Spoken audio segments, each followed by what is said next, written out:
Hi, my name is Kevin Hudson. Have you ever wondered what a spinal cord injury really is? Today I'm going to explain what a SCI, which is spinal cord injury, is, and some other facts about it.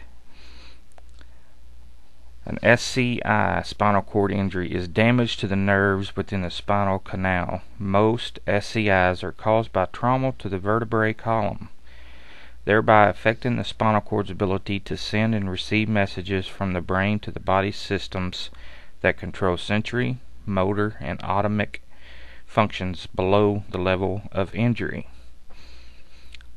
There are two classifications of a spinal cord injury. The first is a complete injury, which is nerve damage that obstructs every signal coming from the brain to the body parts below the injury. The second one is an incomplete injury, which is some residual motor and sensory function remains below the level of the spinal cord injury. There are some levels of injury. The first is called tetraplegia, formerly called quadriplegia. Generally describes the condition of a person with a spinal cord injury that is at a level from C1 to T1. You can experience a loss of feeling and or movement in their head, neck, shoulder, arms, and or upper chest. The second one is called a paraplegia. It's a general term describing the condition of a person who has lost feeling and or is not able to move the lower parts of his or her body. The body parts that may be affected are the chest, stomach, hips, legs, and feet. An individual with a level from T2 to S5 has paraplegia. The higher the spinal cord injury is on the vertebrae column, or the closer it is to the brain, the more effect it has on how the body moves and what one can feel. There are a couple of outcomes to a SCI. I'm going to discuss prognosis first, which is it's paralysis and loss of sensation of part of the body that are common.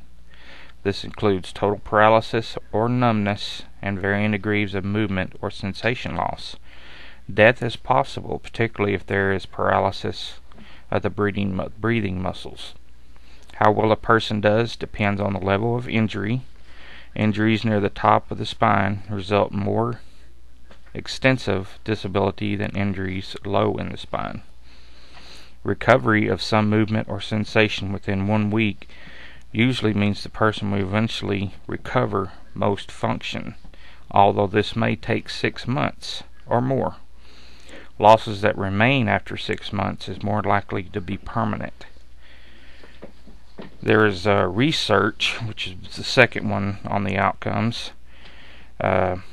Surprising discoveries that are being made in the area of new growth in the spinal cord. Understanding the cellular and molecular mechanisms involved in both the working and the damaged SPI could point the way to therapies. Research into embryonic cell and adult stem cell biology is also helping to open new pathways. The sad thing about a SCI, spinal cord injury, is that there is no cure. The research that is being done provides hope for those that are now injured and for those that may be injured. Drug treatment, decompression surgery, nerve cell transplantation, and nerve regeneration are all being looked at as a way to overcome a SCI. The word must get out so that information can be gathered, and it will help the researchers so a cure can be found. Today I explained to you what a SCI is, spinal cord injury, and some other facts about it. The classifications, which were complete and incomplete, the levels of injury, which was tetraplegia and paraplegia, and the outcomes of this SCI, which is the prognosis and the research. It's a terrible thing to have this happen to anyone. I wouldn't wish it on anybody at all. So remember, that this is a terrible injury. Thank you.